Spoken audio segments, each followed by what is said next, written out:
you were chatting to me about something called the Committee on Climate Change, which I didn't really even know existed. Now, this is something which is successfully bringing in policy. It's a government committee, I believe. I think it's a quango. I think they advise the government. I came across it in 2021 during the COP26 environmental conference in Glasgow. And I noticed that this headline on the BBC saying, "Make people fly less, ministers told." And I just found that such a shocking headline. I thought, who are these people that are telling ministers, government ministers in a so-called democracy, to make people fly less? And that's how I found out about this Committee on Climate Change. It's described as an advisory body. The current head is John Selwyn Gummer. He was a Conservative Party chairman in the 1980s and Secretary of State for the Environment in the 1990s. And the other members include Nick Chater, the Professor of Behavioural Science at the Warwick Business School and a member of the Behavioural Insights team, the famous nudge unit that was so active during the pandemic.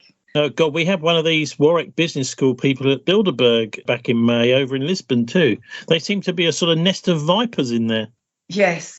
And I think some of the other members are genuine, but they're not really kind of grassroots campaigners, environmental campaigners. So what's the agenda, do you think?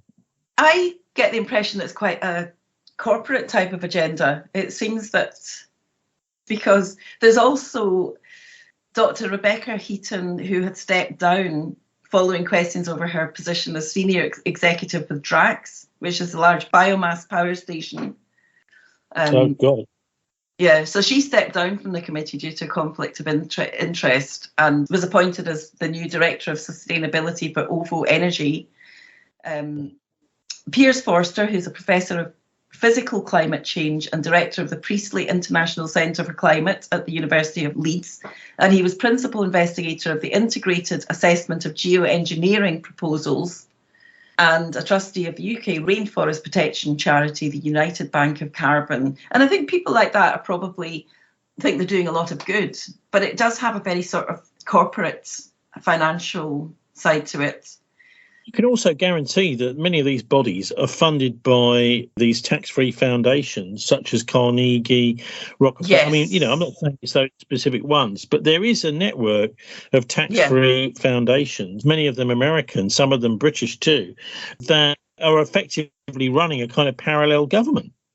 Yes, yeah, definitely.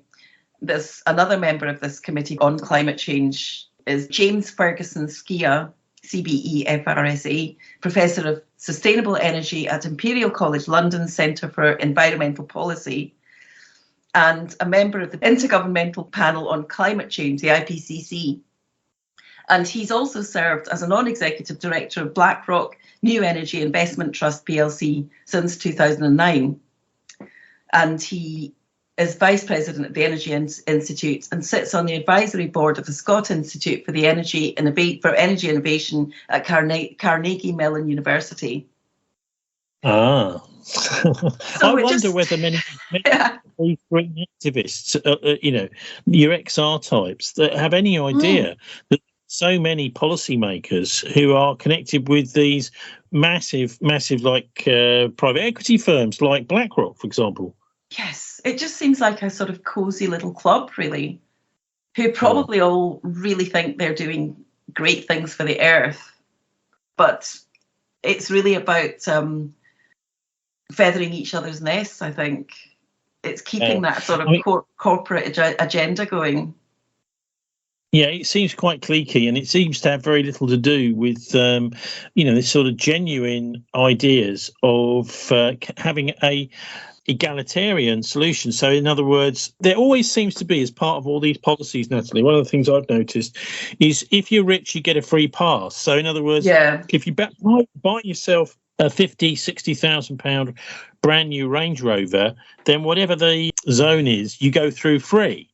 Whereas if you've got a clapped out Morris Minor, actually they may be free, actually, classic cars might.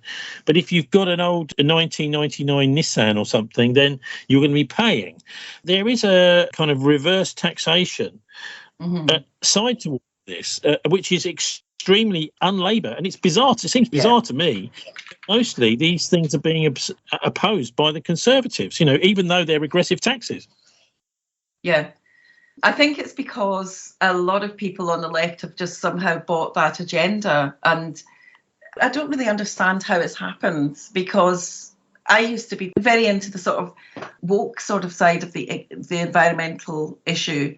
And it was quite a struggle for me to really open my eyes fully to see what was actually going on, to see that this was playing into the corporate agenda in many ways.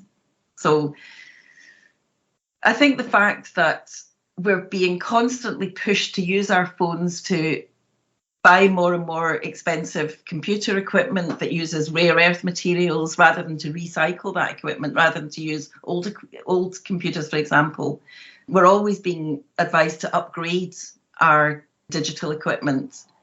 And to me, that in itself is so unenvironmental that I just get very cynical about the whole thing. Okay, Natalie, well, how do people follow your work online? What's the best way? At the moment, on the Purposeful path on Substack. Okay, Natalie Minnis, thanks very much for joining us.